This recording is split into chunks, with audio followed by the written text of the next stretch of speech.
allez, Hugo l'Ancien. Ouais. Hugo l'Ancien, quel est ton flop de la semaine à toi? Alors, mon flop de la semaine, c'était pas vraiment un flop, plutôt une déception, j'ai envie de dire. J'avais envie de parler du premier match de l'équipe de France de handball à l'Euro, qui a débuté du coup par enfin, son deuxième match, pardon, qui a enchaîné avec un nul contre la Suisse ce week-end, le samedi, 26-26. C'était assez décevant dans le sens où on reste sur une Coupe du Monde remportée par l'équipe féminine de France. Voilà, nos attentes sont assez élevées et on va pas se mentir. Et là, tu te mets dans une situation délicate d'entrée. Prochain match contre l'Allemagne, il faudra le gagner pour avoir la première place du groupe et pour se mettre en bonne position dans le tour principal. Mais c'était un match qu'ils maîtrisaient. Pourtant, ils étaient à plus 4 à quelques minutes de la fin.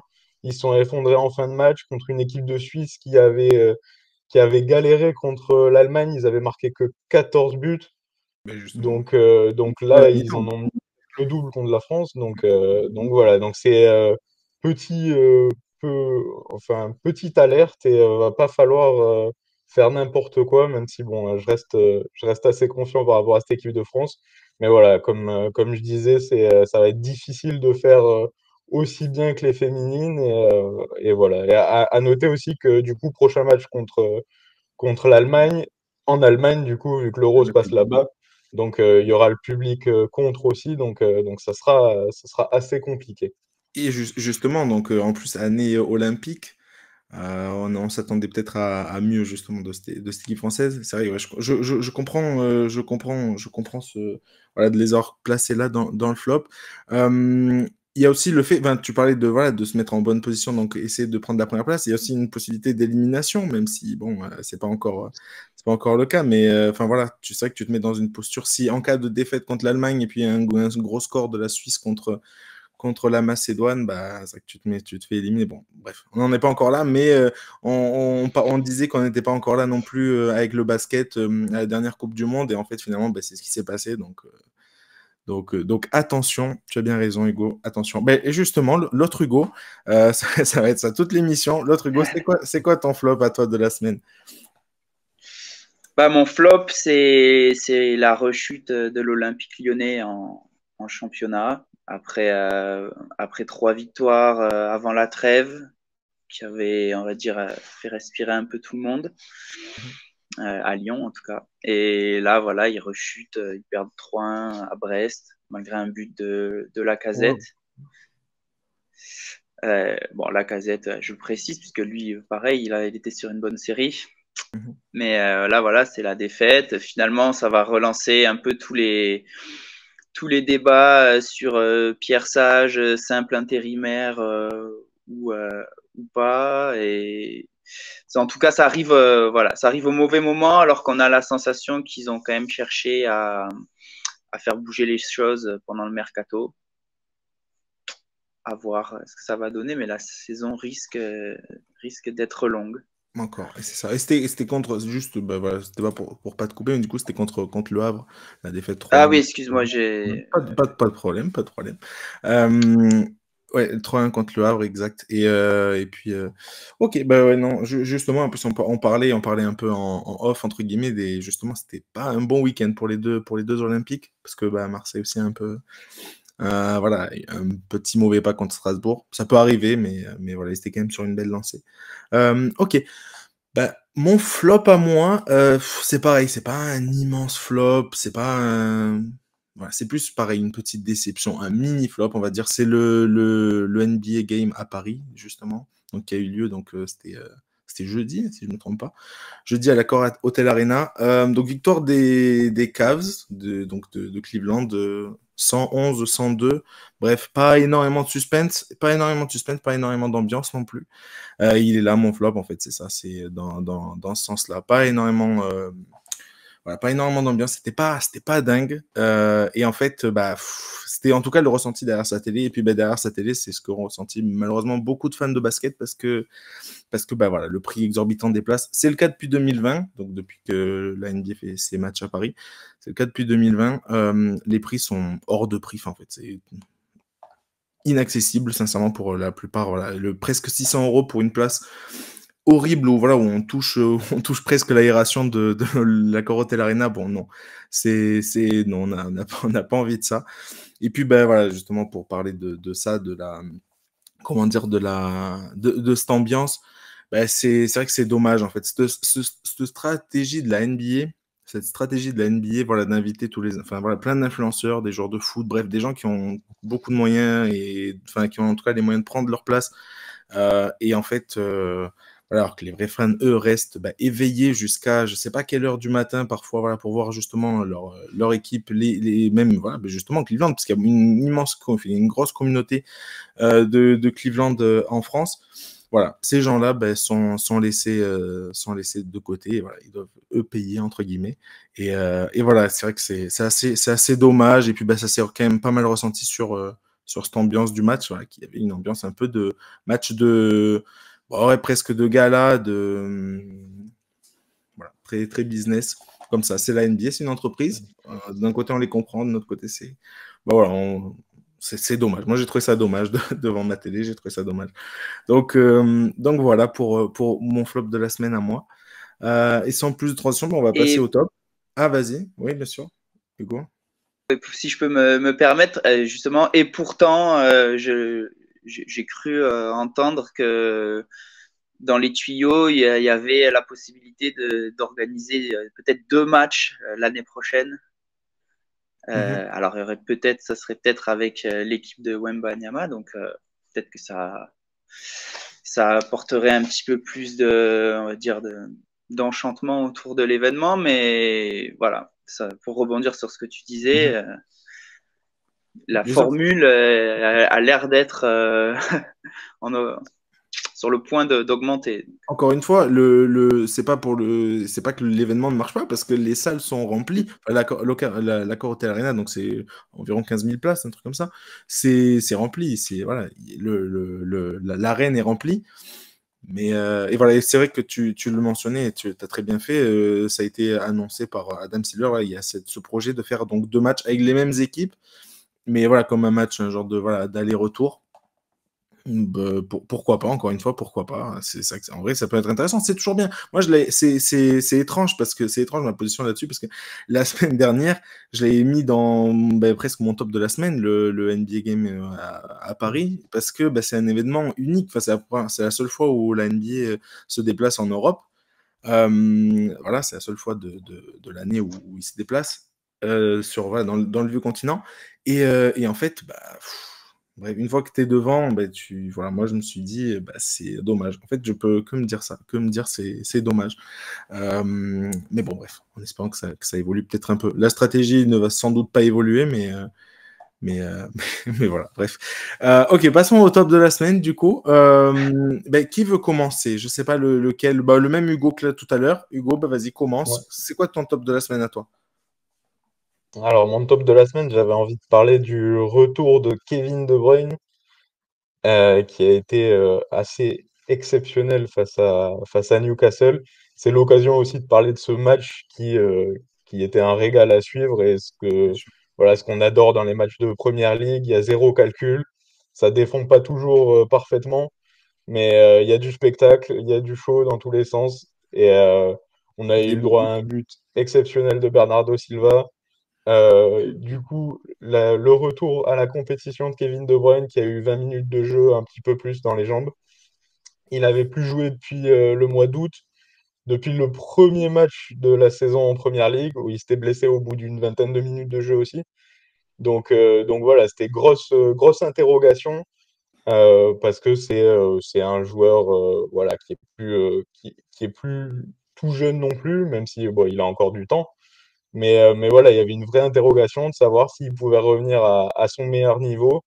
Et dès son retour, il a brillé. Franchement, un but magnifique, un but à la Kevin De Bruyne en plus. Une petite frappe placée subtilement, alors que tout le monde s'attend à avoir un gros parpaing à l'entrée des 30 mètres. Voilà, lui, il la met hors de portée de Dubravka. Et passe décisive somptueuse sur le but de la victoire, avec un superbe enchaînement du petit Oscar Bob à souligner. Un Donc voilà, il n'y a Norvégien pas encore. Haaland qui est blessé pour un petit moment. Mais il y a la nouvelle sensation norvégienne, Oscar Bob, qui le remplace. Donc à voir ce que ça va donner. Surtout que voilà, City, ils commençaient à être un peu largués par Liverpool. La victoire était très importante à aller chercher. Là, ils ont perdu en plus contre Newcastle Ederson sur blessure, à voir la gravité de cette blessure.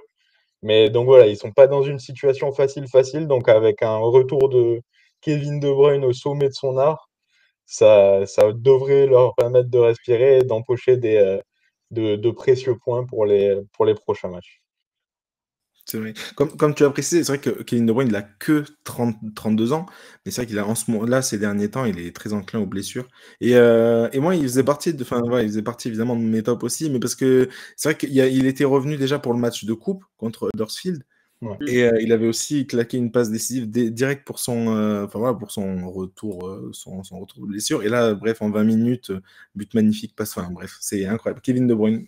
Et je pense qu'un jour, il faudra vraiment Ouais. sincèrement ouvrir un débat sur à quel moment, enfin à quel niveau il est, voilà, comment dire, dans quel classement il est dans les meilleurs joueurs de tous les temps de l'histoire de la Première Ligue. Je pense qu'il n'est pas, il est pas très loin de la tête. Franchement, il est incroyable. Tu voulais rajouter quelque chose, Hugo, justement?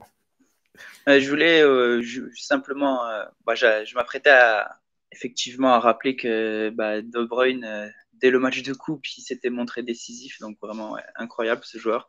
Mais pour revenir plus largement sur ce que tu disais par rapport au niveau de la Première Ligue et à Manchester City dans cette Première Ligue, c'est vrai que cette année, on a des matchs dingues. Je pense au Chelsea, Manchester City, par exemple.